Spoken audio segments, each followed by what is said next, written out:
Hunter Hastings here. At Center for Individualism, we believe in entrepreneurship, we believe in education, we believe in economics as a way to make good decisions to get you through life, and we believe in learning for a lifetime. It's delightful to be able to talk to a serial entrepreneur, Connor Boyack, who's aligned with us on all these fronts. He's an educator, he's a supporter of individual economics, and he's also active in teaching kids entrepreneurship. He formed an association called the Association for Teaching Kids Economics, ATKE.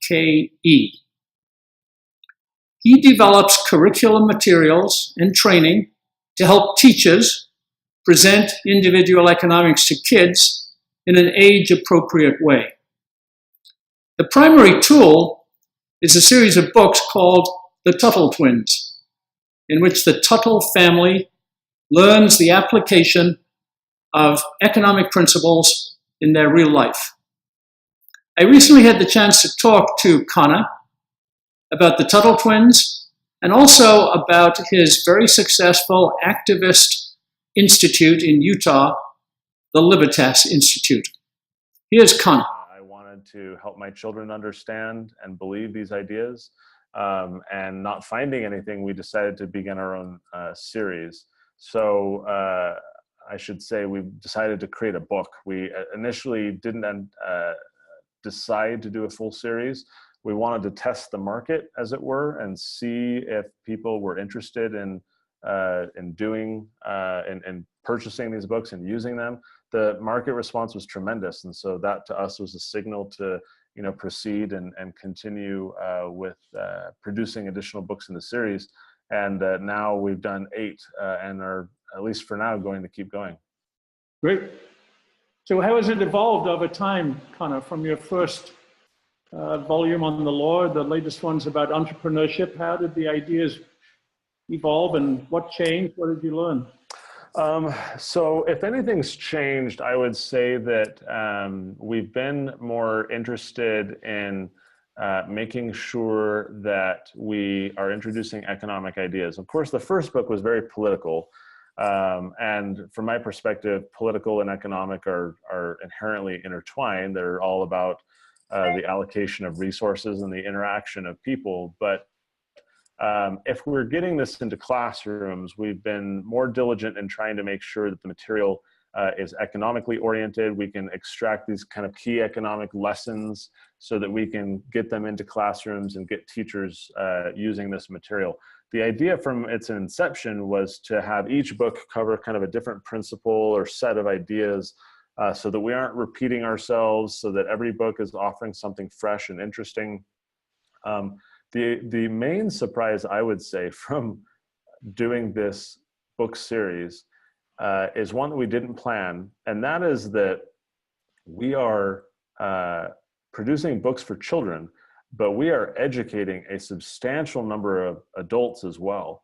What we found is that our target audience is, our avatar, if you will, is a right of center family who's not politically inclined or economically literate at all. They're not familiar with Mises or Hayek or Hazlitt or any of these people. They've never read their books. They probably never would if given the opportunity.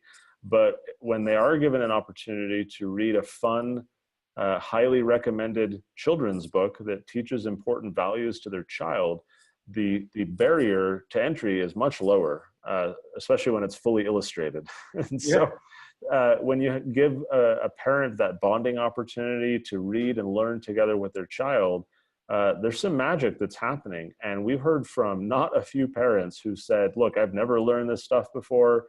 I probably would have fallen asleep had anyone ever talked to me about this or offered me the original book that you're basing these books on. But my kids and I have had a blast reading this, and I get it. I understand these ideas now. So that's been very fun, unintentional, but very gratifying to see many adults having this kind of easier opportunity to be introduced to these key economic ideas. The latest volume of the Tuttle Twins is focused on entrepreneurship. And just to begin talking about that, what's your thinking about teaching kids entrepreneurship when they may not have a chance to actually be an entrepreneur for a while? So entrepreneurship, I found, is very in vogue right now, including in the public schooling system. Many schools and teachers are trying to find ways to encourage and inspire entrepreneurship. Shows like Shark Tank have helped a great deal to popularize the entrepreneur working hard to succeed, and that's been inspiring to a lot of young people. I wanted to produce a book that gave a little bit more of a mechanical or a guide to how you can get from point A to point B, or what are some of the steps that could be involved if you were interested in kind of becoming an entrepreneur and getting involved in starting a business. Of course, to actually be a legitimate entrepreneur, it's many years away, as you point out, for these young people. But just like economics is a way of thinking, I think so too is entrepreneurship. And if we can inspire young people to look for opportunities and solve problems and be creative in your thinking, that is something that through practice and steady incremental opportunities, that child, once an adult, is going to have a lot of practice with. If you listen to some of the more successful Shark Tanks, more successful entrepreneurs, including spacing it on his name now. One of the sharks on Mark Cuban. I don't know why I was spacing it on his name. He says his name so many times, I should remember it. But it's fun to listen to folks like Mark Cuban and many entrepreneurs that I know. In Mark's case, he was selling stuff as an 11-year-old and then a 12-year-old, and he was going door to door. And there are things that kids can do. The traditional lemonade stand. There are many ways that kids can be practicing entrepreneurship and learning from their mistakes and growing and refining their abilities, so that when they are an adult and have a full, legitimate, serious opportunity, they can hit the ground running. That's what I'm hoping this book can help kids with. But just to be academic about it for a second, the book utilizes a theory that is called effectuation theory, which is not the traditional economic textbook way of thinking about entrepreneurship, where you start with a market gap or a market idea. It starts with self-assessment and introspection. Who am I? What do I know? Who do I know? How can I contribute? Was there a specific reason to choose that theory, or was it just the best way to get kids into entrepreneurship? There was a reason. There was also a source. I learned this theory from you. And in looking more into it after you walked me through it one day on the phone, it resonated with me, and the reason developed to use it. That reason is, I think it's more applicable to children than the causation theory. For adults, I can see where they already have resources and networks and opportunities. They can identify the market gap and cobble together, the resources through their own might to go, solve that problem. I think that makes sense personally. But for children who lack those resources and opportunities, I think it's a much more educational and realistic process for them to use this effectuation theory, because it allows them to analyze their weaknesses, their strengths, what they need to learn, not so much the market gaps, but maybe the gaps, the personal gaps of, how do I build a network, and how do I develop a talent, and what do I need to do to kind of get to that point? I think it's a much more helpful model to those who lack resources and lack networks and lack experience, so that they can kind of, through introspection, figure out maybe there are things I can do right now. It's not a market gap. It's not inventing a new mousetrap, but I can go start a business because now I've kind of thought through what my strengths and opportunities are, and I feel much more confident about what I'm doing. That confidence boost, especially in the early stages of entrepreneurship as it comes to children, I think is going to be very helpful and a good model for them to follow. Right, and we always think it's an attitude and a lifestyle as well, which isn't only applied to starting a commercial business. It's also a good way to get through life. Yeah, I agree. I agree wholeheartedly. And where the purpose of these books is not just to teach information, but to teach values and empower kids over the long term. That's why it especially resonated with me for that exact reason. When you look at the Tuttle Twins series now, there are what, 7 or 8 volumes in it. Mm-hmm. Learned anything about what kinds of economic principles make the best subjects for the books, or are most popular, or resonate most, or get the most engagement? And can you make any conclusions like that? One answer I can give off the cuff is it seems that our books with an antagonist are often much more exciting to children. So when there's a bad guy, right? When you have the creature from Jekyll Island changing the price of money, or when you have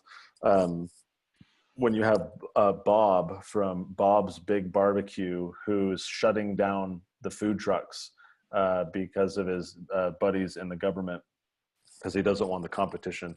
Or when you have the government using eminent domain to build the road to serfdom in our Road to Serfdom book. Those books, the ones that have kind of the more antagonistic challenges, I found a lot of kids gravitate a little more to those because they kind of like, seeing the bad guy defeated in the end. Not all of our books follow that model or necessarily set up an antagonist to be defeated, but it seems to be something that's very formulaic, right? You see in a lot of superhero, comics and everything, the hero's journey, there's always got to be this overcoming the opposition. So it's certainly something that I think resonates with the way our brains work, and for that reason is slightly more appealing to a lot of kids who like to see those enemies of freedom vanquished in the end. Yeah, and as you said, the meme of entrepreneurship is kind of developing that way in our culture, the entrepreneur as hero. Mm-hmm. Great. So let's switch subjects just a little bit and talk about Libertas Institute. You've obviously had great achievements there, and maybe you could give us a brief history of how we got to today, and then let's talk about some of your latest achievements. So we are a state-based think tank. What that means is we focus on policies in our state at a state and local level. We're in Utah.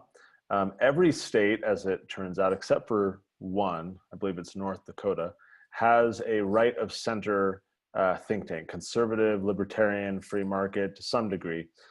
Some are more socially conservative, some are older and less effective, but we're all kind of in it together, as it were, each working in our states.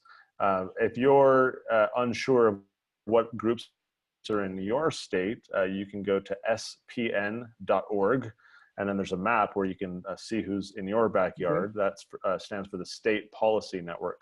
I started Libertas Institute about 7 years ago now, out of seeing a need for a voice in our community that would consistently champion the principles of freedom. We had a few groups on like taxes or family or education, but there was no broad watchdog. There was no broad interest group making sure that the voice of liberty was consistently advocating on a variety of different policies. So we've been in operation for about 7 years now. We've got 7 or 8 people on our staff, and we're very broadly focused. As I said, a lot of groups are kind of niche.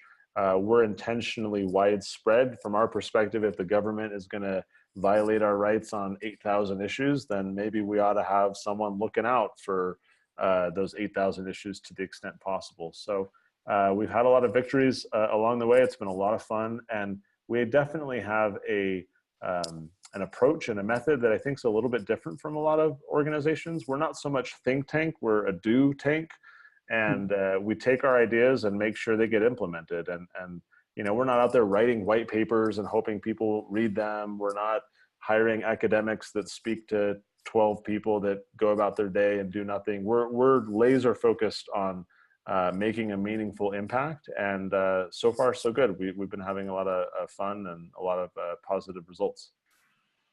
Is that making an impact? Is that persuading legislators or local town council people or the people who make the rules, or is it more direct activism, actually doing it yourself?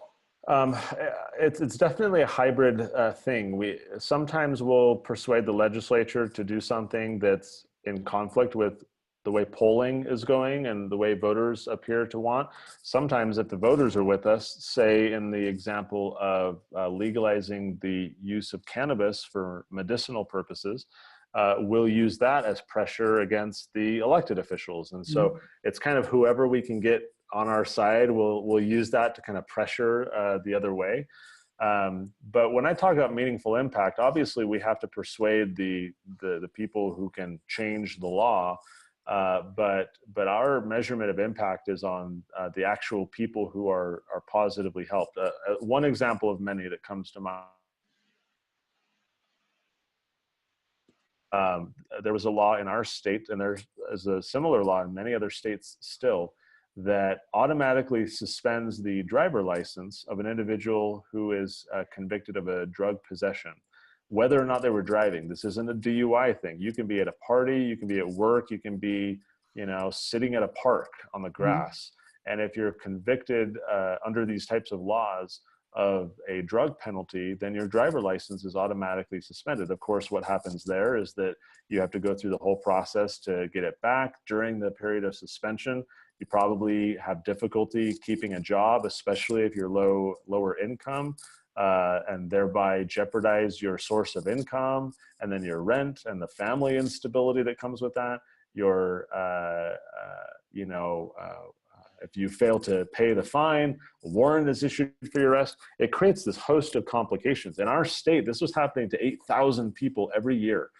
People who weren't driving under the influence, who weren't endangering other people, they were just violating this controlled substance law and were being punished with this unrelated punishment. Usually you want the punishment to fit the crime, but in this case it didn't.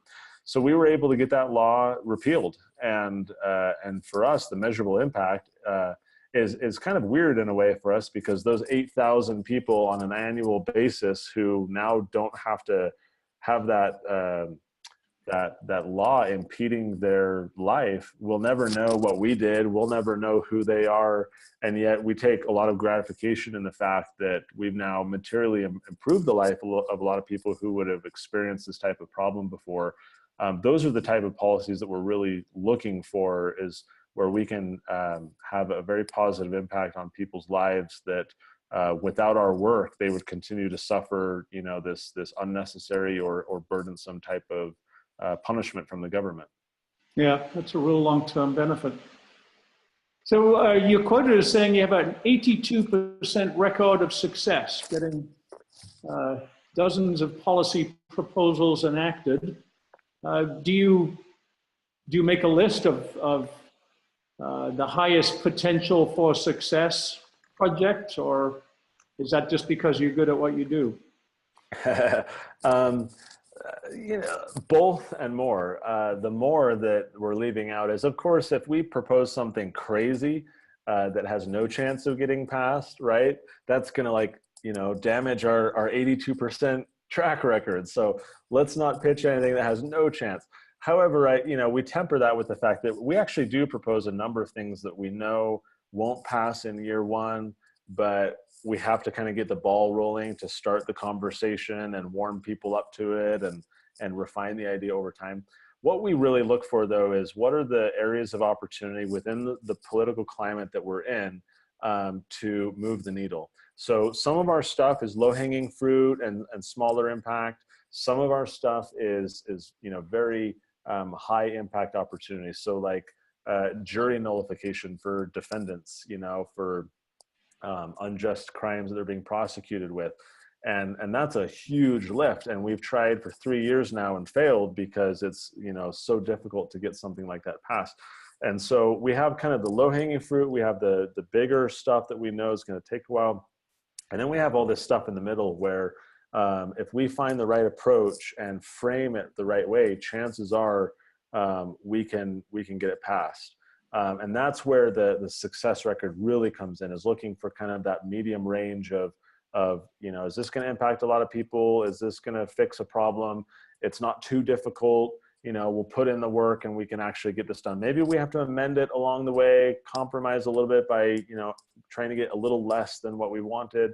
But we can still do a lot of good for a lot of people. And that's kind of our bread and butter, is focusing on that sweet spot in the middle, so that we're kind of consistently pushing the needle in a positive direction.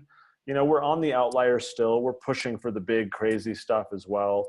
And we'll do the low-hanging fruit on the side just to kind of do cleanup. But we're really looking for the good stuff in the middle that's going to move us in a good direction.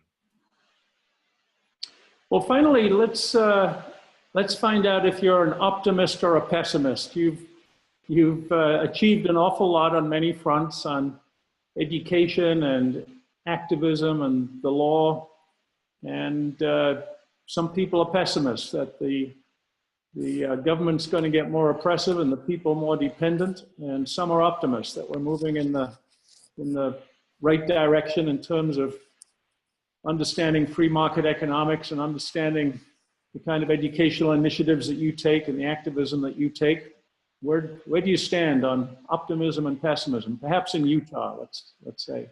So I'm what you would call an aggregate pessimist and an individualistic optimist. And what I mean by that is, I think systemically we have a lot of challenges, especially when you look at the way the financial the debt obligations and entitlements and everything that we face.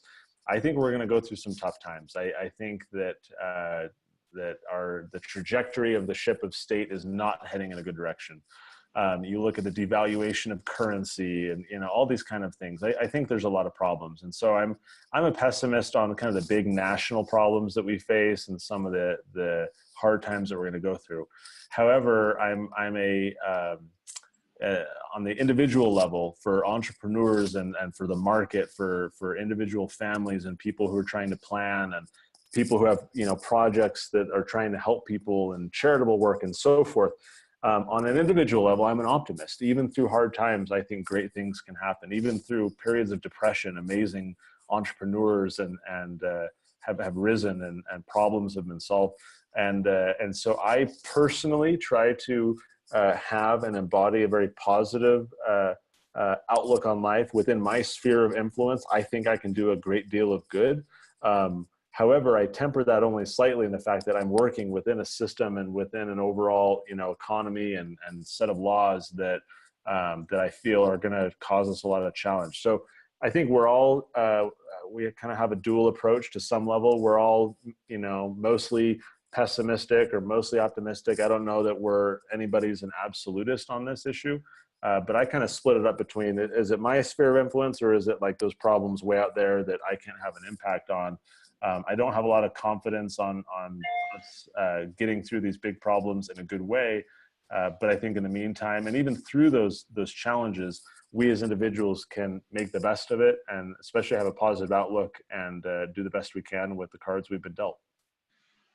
Well, good. We agree. We think that the opportunity for individuals is in many ways getting better and better. The kind of technology that we have and the ability to connect to anybody in the world and build a trading platform, or to access knowledge in the way that you help kids access knowledge about economics, that's becoming more and more of an opportunity. So if we focus on individual effort, good things can come of it.